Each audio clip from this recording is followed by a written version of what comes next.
And then on a lighter note, have you ever thought about being locked inside a room with no escape unless you can figure out the clues? Well, that's something that thousands of people have signed up for, even just here in El Paso. And here to talk about it, we have Delgado. Thank you very much for joining us. Thanks for having me. And you're the co-owner of Disaster Room 915. So what is this concept of an escape room? Well, an escape room is where we lock you into a room. We give you a mission, kind of a backstory to the room, and then you have to go around the room, solve clues, and there's hidden puzzles and all kinds of things that you have to go through in order to try to complete your mission and get out within the 60 minutes.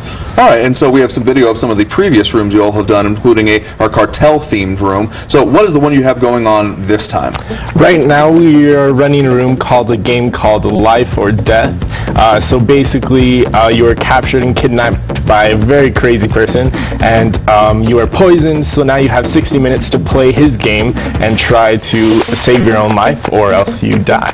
Wow, and so it's described as kind of a twist on family game night, right? Yeah, kind of bringing a brand new meaning to the term family game night. So what's involved? I mean, is this something where people have to crawl through stuff, where they have to run around? Is it very physically demanding, or is it more of a mental challenge? There are some physical puzzles, but there's nothing too demanding. It's more physical, it's more logical type puzzles that you have to try to go through.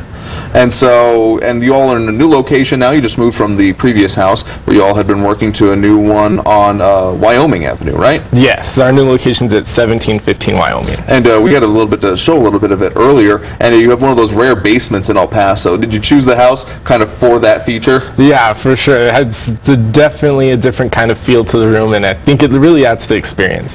So for anyone who might be considering something like this, what are kind of some of like the basic details they need to know to make this work for them and actually be able to do it? Well, you can go to our website, disasterroom915.com. That has a lot of information about the game and a little more details into that. And that's also where you can book the game. You can make a reservation for a time slot, and you pay for it online, and then you come in at that time and we'll give you a little intro, a little bit more on the rules to the game, and yeah. And it's a max of 8 people at a time, right? Yes, that's correct. And so the future plan is to have 2 rooms running at this new location at once. Is there any kind of idea what might happen for the next one yet? Is that something you guys are still workshopping? Yeah, we're still working on it. It's still in the works. Okay, so how has the response been so far? How was you firstly opened it yesterday, the new room. How was the first day? We had a few hiccups here and there, but it's coming along. It's always a work in process. Yeah. All right, so if anyone wants to come out there, we've got all the information over on our website, KVIA.com, and again, that website? Disasterroom915.com. All right, well, thank you very much for coming and joining us and telling us about that. Thanks. And if you want to check it out, it's over on KVIA.com. We'll have more news coming up after the break.